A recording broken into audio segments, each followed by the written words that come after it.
Gulf breaking ന്യൂസിലേക്ക് സ്വാഗതം. പ്രവാസലോകത്തെ വിവിധ വാർത്തകൾക്കായി ഈ ചാനൽ സബ്സ്ക്രൈബ് ചെയ്യൂ. രാജ്യത്തിലെ ഉൽപ്പന്നങ്ങളുടെയും സേവനങ്ങളുടെയും വിലകളിൽ സൗദി റിയാൽ ചിഹ്നം ഉപയോഗിക്കൽ നിർബന്ധമാക്കിക്കൊണ്ട് വാണിജ്യ മന്ത്രാലയം ഉത്തരവ്. സൗദി സെൻട്രൽ ബാങ്ക് അംഗീകരിച്ച രീതിയിലായിരിക്കണം ചിഹ്നം ഉപയോഗിക്കേണ്ടത്. സാമ്പത്തിക പ്രവർത്തനങ്ങൾ, പൊതുരേഖകൾ, സാധനങ്ങളുടെയും സേവനങ്ങളുടെയും വില തുടങ്ങിയവയിലെല്ലാം ഇനി മുതൽ സൗദി റിയാൽ ചിഹ്നം ഉപയോഗിക്കണം. സ്വകാര്യ സ്ഥാപനങ്ങൾക്കാണ് നിർദ്ദേശം. സൗദി സെൻട്രൽ ബാങ്കിന്റെ വെബ്സൈറ്റിലെ അംഗീകൃത രീതി അനുസരിച്ചായിരിക്കണം ലോഗോ ഉപയോഗിക്കേണ്ടത്. റിയാൽ ചിഹ്നം ഉപയോഗിക്കുന്നതുമായി ബന്ധപ്പെട്ട മാർഗനിർദ്ദേശങ്ങൾ സെൻട്രൽ ബാങ്ക് നേരത്തെ പുറത്തിറക്കിയിരുന്നു.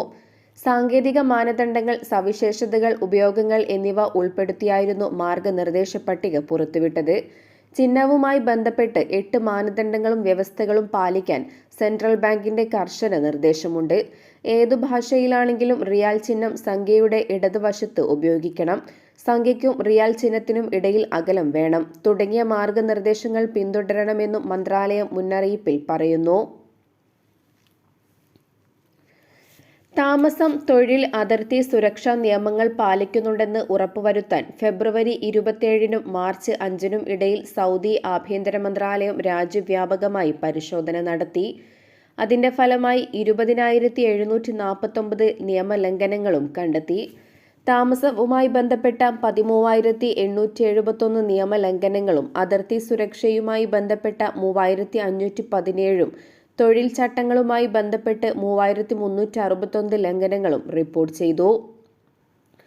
ആകെ 1,051 വ്യക്തികൾ അനധികൃതമായി രാജ്യത്തേക്ക് കടക്കാൻ ശ്രമിച്ചു. 43% യമനികളും 54% എത്യോപ്യക്കാരും 3% മറ്റ് രാജ്യങ്ങളിൽ നിന്നുള്ളവരുമാണ്. കൂടാതെ അനധികൃതമായി രാജ്യം വിടാൻ ശ്രമിക്കുന്നതിനിടെ 90 പേർ അറസ്റ്റിലായി.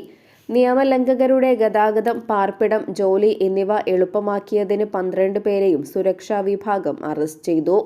നിലവിൽ 40,173 പ്രവാസികൾ, ഇതിൽ 35,862 പുരുഷന്മാരും 4,311 സ്ത്രീകളും റെഗുലേറ്ററി എൻഫോഴ്സ്മെന്റിനായി നിയമപരമായ നടപടിക്രമങ്ങൾക്ക് വിധേയരാണ്. അതേസമയം കസ്റ്റഡിയിലെടുത്തവരിൽ 32,375 നിയമലംഘകർക്ക് അവരുടെ എംബസികളുമായോ കോൺസുലേറ്റുകളുമായോ ശരിയായ യാത്രാരേഖകളുമായി ബന്ധപ്പെടാൻ നിർദ്ദേശം നൽകിയിട്ടുണ്ട്. 2,576 പേർക്ക് പുറപ്പെടൽ ബുക്കിംഗ് ക്രമീകരിക്കാനും നിർദ്ദേശം നൽകി.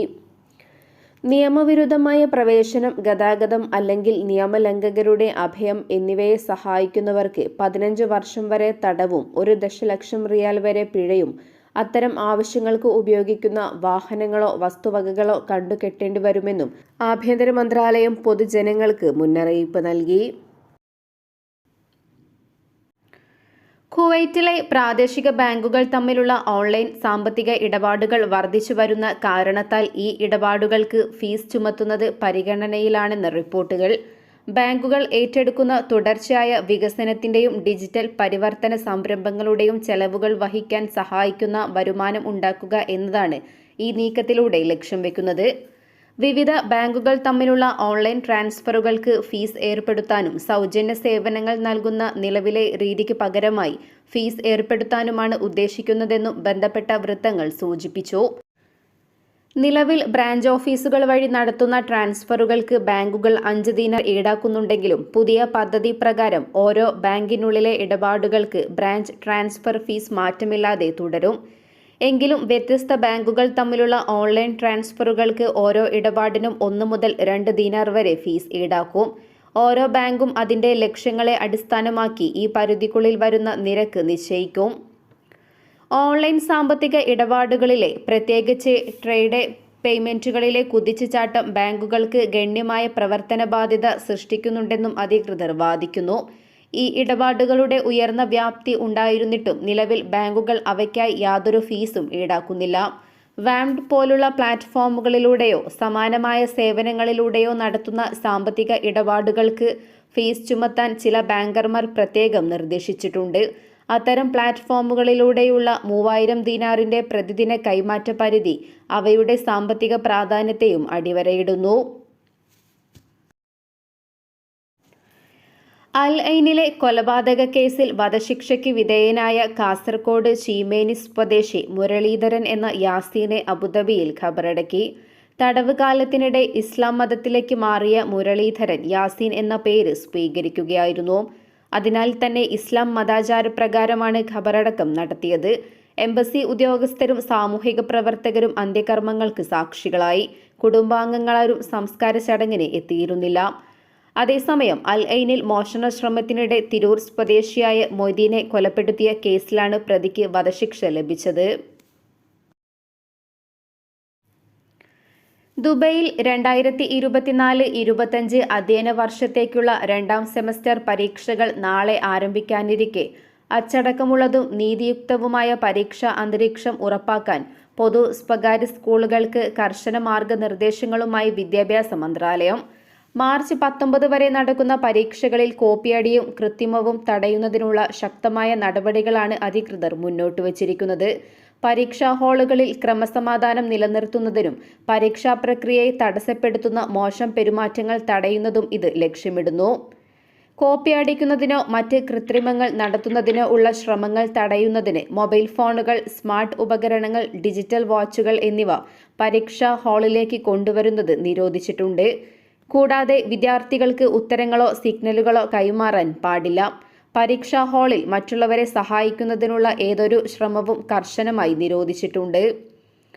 പരീക്ഷയിൽ ഇലക്ട്രോണിക് ടെസ്റ്റിംഗ് സ്വീകരിച്ചതോടെ പരീക്ഷാ സമയത്ത് ഉപയോഗിക്കുന്ന ടാബ്ലറ്റുകളിൽ, പ്രത്യേകിച്ച് സോഷ്യൽ മീഡിയ ആപ്പുകളിലോ സുരക്ഷാ സംവിധാനങ്ങളെ മറികടക്കുന്ന പ്രോഗ്രാമുകളിലോ അംഗീകൃതമല്ലാത്ത സോഫ്റ്റ്വെയറുകൾ ഇൻസ്റ്റാൾ ചെയ്യുന്നത് നിരോധിച്ചതായും അധികൃതർ കൂട്ടിച്ചേർത്തു.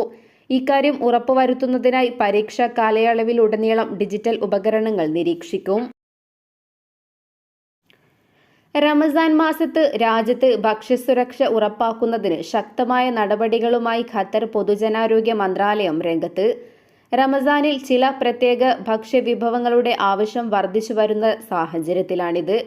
ഇറക്കുമതി ചെയ്തതും പ്രാദേശികവുമായ ഭക്ഷണത്തിന്റെ നിയന്ത്രണം, ഭക്ഷ്യസുരക്ഷാ ലബോറട്ടറി സേവനങ്ങൾ ശക്തമാക്കൽ, ഭക്ഷ്യശാലകളിൽ പരിശോധന, ഉപഭോക്താക്കളിൽ ആരോഗ്യ അവബോധം പ്രോത്സാഹിപ്പിക്കൽ എന്നിവയുൾപ്പെടെ നിരവധി പദ്ധതികൾ ഇതിന്റെ ഭാഗമായി നടപ്പിലാക്കി വരുന്നതായും മന്ത്രാലയം കൂട്ടിച്ചേർത്തു. ഉപഭോക്താക്കളും ഭക്ഷ്യസ്ഥാപനങ്ങളും ഉൾപ്പെടെ ഭക്ഷ്യ ശൃംഖലയിലെ എല്ലാ കക്ഷികളിലും ഭക്ഷ്യസുരക്ഷയുടെ സംസ്കാരം പ്രോത്സാഹിപ്പിക്കുന്നതിനായി മന്ത്രാലയം ഒരു ബോധവൽക്കരണ ക്യാമ്പയിനും ആരംഭിച്ചിട്ടുണ്ട്. ഭക്ഷ്യസുരക്ഷാ നിയമങ്ങളെക്കുറിച്ചുള്ള ധാരണ വർദ്ധിപ്പിക്കുന്നതിനും ഭക്ഷ്യജന്യ രോഗങ്ങൾ തടയുന്നതിനുമായി സാമൂഹിക മാധ്യമങ്ങൾ വഴി പ്രചാരണവും ശക്തമാക്കി.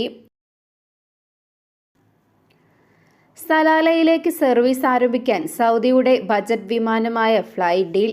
ജൂൺ 19 മുതൽ ഇരു നഗരങ്ങൾക്കുമിടയിൽ വിമാനം സർവീസ് തുടങ്ങും. 2025 വേനൽക്കാല വിപുലീകരണ പരിപാടിയുടെ ഭാഗമായാണ് പുതിയ ലക്ഷ്യസ്ഥാനങ്ങൾ അവതരിപ്പിച്ചിരിക്കുന്നത്.